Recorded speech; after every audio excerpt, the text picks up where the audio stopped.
Bienvenidos a un nuevo capítulo de Naturalmente Sostenibles. Como en cada uno de nuestros episodios, estamos junto a Juan de Solminac. Juan, ¿cómo estáis? ¿Cómo estáis, Carla? Todo muy bien. Muchas gracias nuevamente por estar aquí reunidos en este entretenidísimo programa. Oye, espero que todos estén siguiéndonos a través de nuestras redes sociales. Como ya saben, todos nuestros capítulos los tienen disponibles en YouTube, en la cuenta de Console, y también a través de Spotify. Nos encuentran por Naturalmente Sostenibles y van a poder escuchar y mirar todas estas conversaciones bien interesantes que hemos tenido a lo largo de estos 7 capítulos anteriores. Y hoy día vamos a conversar, la voy a agregar inmediatamente a nuestro escenario. Estamos con Elisa Grube. Elisa es la gerente de marketing de The Body Shop. Ella es ingeniera comercial, máster en marketing y tiene más de 10 años en la industria cosmética. Desde el 2016 está en Body Shop Chile. ¿Cómo estás, Elisa? Hola, muy bien. Hola Carla, hola Juan, qué gusto estar aquí. Muchas gracias por la Un invitación. gusto tenerte aquí en nuestro programa, Elisa, y que nos puedas contar algunas cosillas, algunos detalles de esa tremenda empresa que es The Body Shop. Con gusto, a esto me dedico, así que nada que me guste más que hablar de The Body Shop. Y a nosotros nada que nos Excelente. guste más que hablar de sostenibilidad en las empresas. Entonces, la idea es como vamos a ir avanzando, vamos a hablar de propósito hoy día, vamos a hablar también la mirada desde el marketing, evidentemente, como lo ve Elisa desde dentro de la empresa, y también la sostenibilidad más en general, no solo en la industria, sino que también en otras industrias y en otras empresas.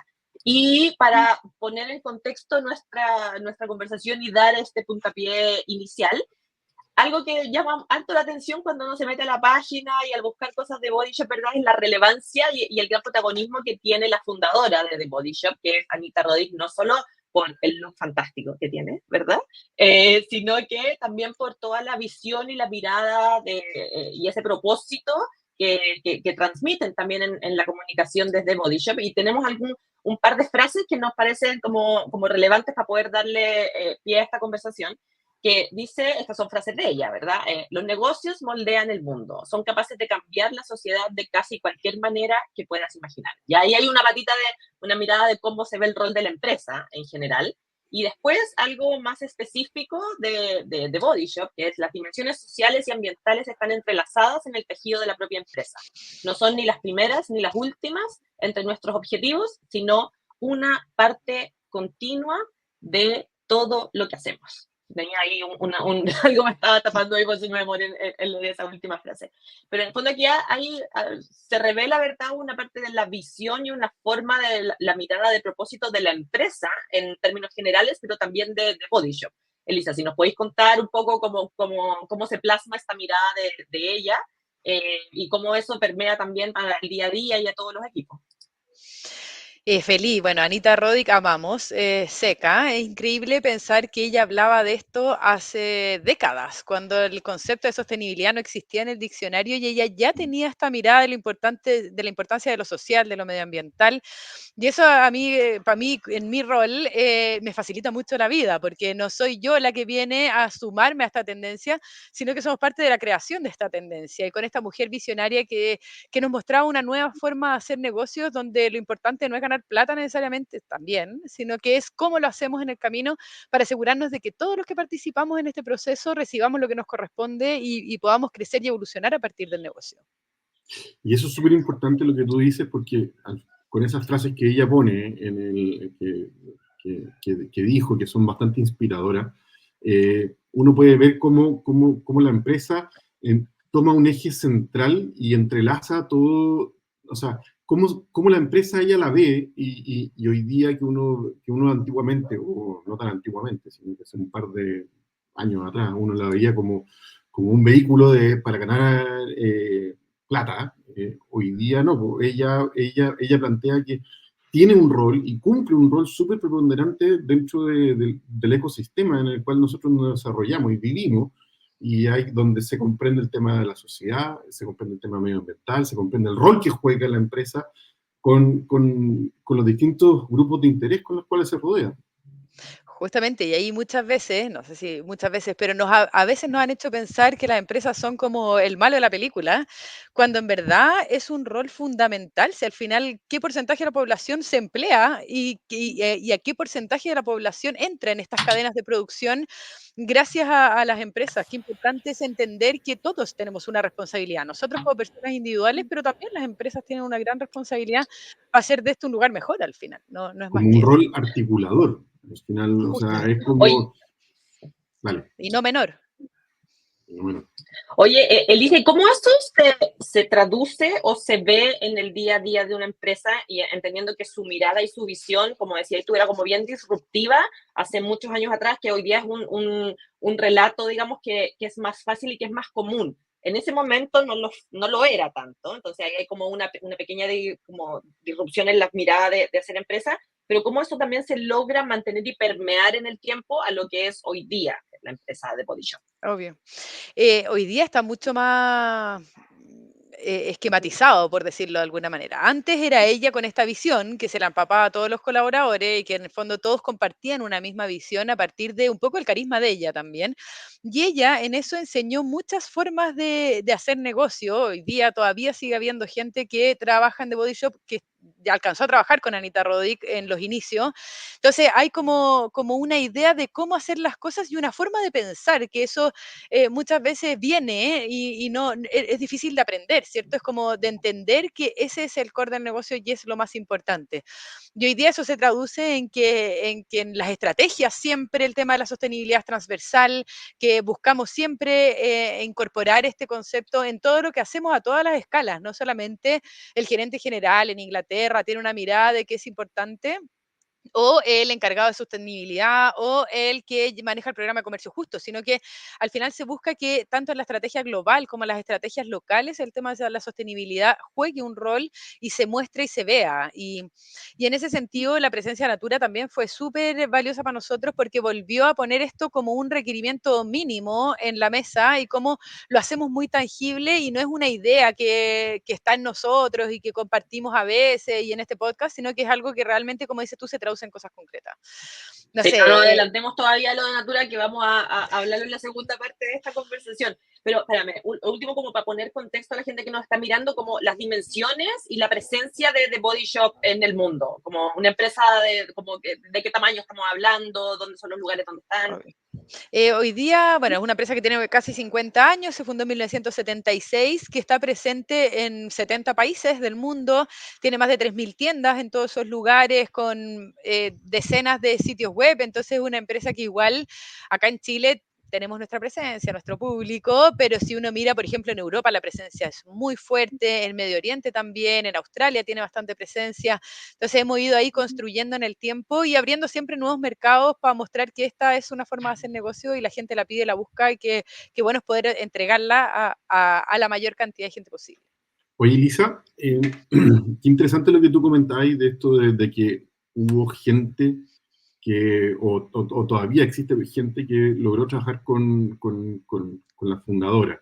Porque uno de los temas que nosotros siempre sacamos a colación dentro de esta conversación es que la sostenibilidad tiene que ser cultura. Y yo creo que el poder haber convivido con la mentalidad de personas que trabajaron con ella, que fueron quizás súper inspiradoras, en su minuto para ellas, y después ustedes, que son como las generaciones que vienen más adelante, también fue súper inspirador trabajar con ellas.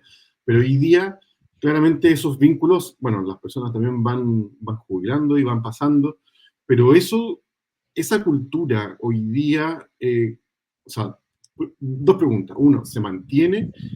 Y después, ¿cómo se logra mantener si que hoy día ya todas esas otras personas ya van de salida? Entonces, ¿qué, no sé si hay alguna receta, algo que tú puedas decirnos, mira, esto pasa porque, no sé, la sostenibilidad se gestiona de esta manera.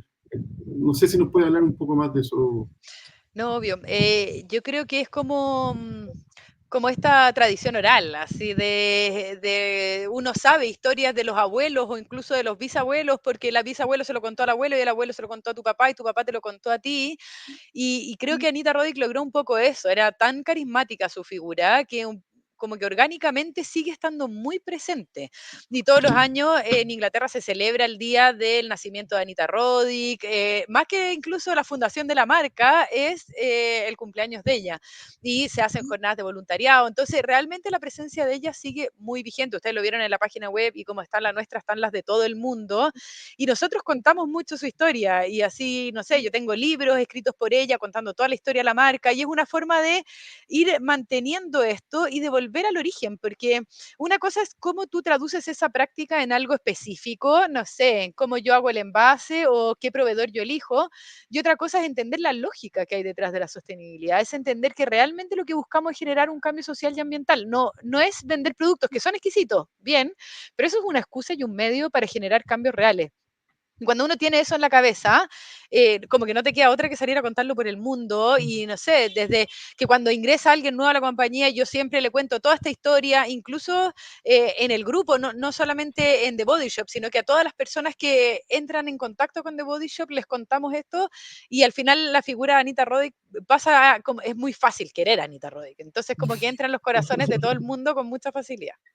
Y esa, de esa Oye, manera se Elisa, mantiene ¿y la cómo? cultura también. mm, Oye, ¿y cómo, o como la primera parte de lo que tú hablabas, a mí me interesa harto, como de cómo se tangibiliza esta mirada, este propósito, cómo se operativiza, ¿verdad? Y entonces, como, no sé si tenéis como ejemplos o cosas como más concretas de cómo se vive al final como toda la mirada de la sostenibilidad en la empresa. Tú hablabas como ejemplo de, no sé, desde el proveedor, desde los envases, como que pueden ser cosas a lo mejor medias higiénicas para ustedes, en la empresa, pero quizás no lo son tanto para muchas otras. Entonces, como ejemplo y cosas de cómo se tangibiliza eso. Obvio. Un poco el desafío es que cada persona dentro de la organización vea cómo puede tangibilizar esto. Yo desde mi rol, no sé, por ejemplo, yo veo las nuevas tiendas que tienen lineamientos internacionales, pero cada mercado busca que el material sea ojalá reciclado, de fuentes sostenibles. No sé, por ejemplo, cuando yo hago animaciones en las tiendas, que las hace mi equipo en realidad, pero siempre con material que nos aseguremos de que sea reciclado, con tinturas verdes. En la formación también, al final una dimensión súper importante de la sostenibilidad es la dimensión humana.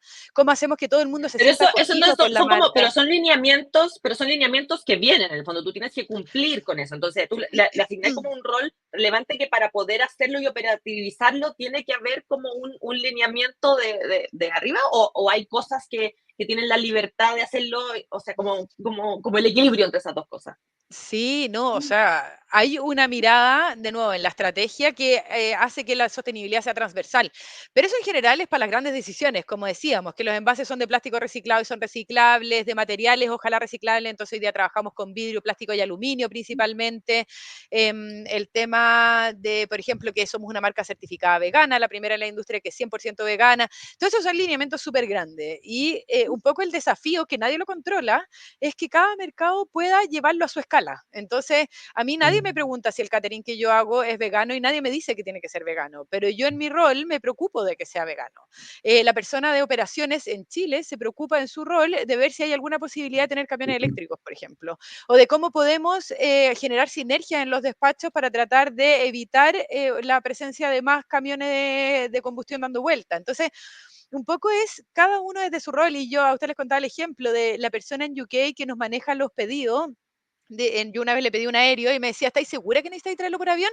¿No lo podéis traer por barco que contamina menos? Y un poco ese cuestionamiento que nos vamos haciendo todos va haciendo que al final logremos que esto se permee en cosas concretas. Y no es solamente, yo me podría quedar con el discurso internacional, ¿cierto? Porque efectivamente yo hay un montón de cosas que puedo contar, pero ¿cómo generamos esa consecuencia? Porque el consumidor al final se da cuenta de eso, se da cuenta de cuando tú estás ahí haciendo lo que dices o solamente estás hablando y contando una historia que es ajena a ti. Entonces, tratamos de preocupar mucho de esos detalles. Es un proceso permanente y uno está siempre en búsqueda y cómo hacerlo mejor, pero tratamos de que todas esas decisiones respondan a una mirada sostenible en línea con lo que ya Internacional propone a través de todos los valores de la marca.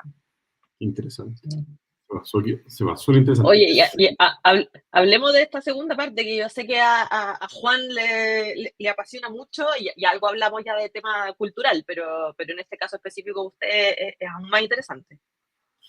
Sí, porque aquí nos encontramos con una historia súper A ver, aquí tenemos la potencia de la fundadora, porque, bueno, el título ya dice bastante, cómo mantener la cultura a pesar de los cambios. Vemos que, como bien decías tú, Elisa, que esto nace hace casi 50 años, pero no es que ella se haya mantenido durante todos esos 50 años o gran parte de esos 50 años dentro de la empresa, sino que vemos cómo ya en el año 2006, L'Oréal, que es una empresa gigante, ¿no es cierto?, de la cosmética a nivel mundial,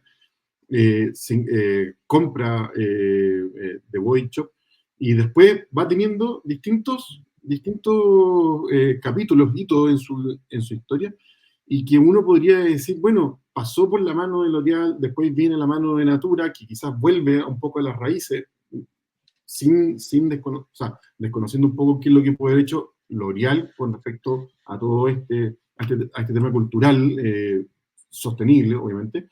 Y después viene Natura, quizás vuelve, y después pasa por Aurelius, que es un fondo de inversión, y ahora está, que en un lapso muy corto, ¿cierto?, pasa ahora a otro dueño. Entonces, ¿cómo se puede mantener esa cultura a pesar de estos Porque tú cambios? has estado además, Elisa, en los últimos 3 cambios, pues tú estás Claro, Sí, desde el el de 2016. Natura, el de Aurelius y el de Aurea. Entonces, Sí, no, ha tocado cambio, hemos tenido que acostumbrarnos a distintas cosas. Pero es interesante el camino porque, por una parte, bueno, solamente para dar contexto, Anita Roddick enferma por producto de una transfusión de sangre que estaba contaminada y le da hepatitis y se da cuenta de que ella finalmente no va a poder seguir a cargo de esto y busca un partner en el mundo. Y en eso L'Oréal se le acerca y le dice, oye, Anita, y Anita le dice, o sea, imposible, tú eres todo contra lo que yo lucho, un poco, ¿cierto? Desde su prejuicio. mm, De ahí L'Oréal le dice es que nada que ver, porque yo tengo trazabilidad de todos mis proveedores, yo tengo prácticas medioambientales, y un poco conociendo lo que Natura hacía, Anita dijo, en realidad podría ser, y ella no era nada de tonta, entonces decía, si yo con mis 3.000 tiendas o con las tiendas que tenía en ese momento creo que estoy haciendo un cambio super power, si me meto en el monstruo de la cosmética, yo realmente puedo hacer cambios poderosos. Y un poco a partir de eso, L'Oréal deja de testear definitivamente en animales, empieza a invertir en métodos alternativos, o sea, como que hay un montón de cosas. Pero ella sabiendo esto, porque de nuevo, no tenía un pelo de tonta, ella exigió para venderse a la Natura mantener a independencia en la L'Oréal. compañía. a A L'Oréal, L'Oréal, ¿no? A L'Oréal. cuando se lo vendió a L'Oréal, mantener independencia de L'Oréal. Entonces, L'Oréal compra marcas y las mete dentro de su sistema, pero The Body Shop, por ejemplo, cuando lanzamos en Chile, siempre tuvo un ruta aparte, porque el objetivo de ella era poder mantener esta independencia y esta cultura. Y yo creo que lo más importante es que la cultura la hacen las personas. La hizo Anita y de ahí en adelante, un poco lo que decíamos de generación en generación, vamos traspasando esta forma de hacer negocio.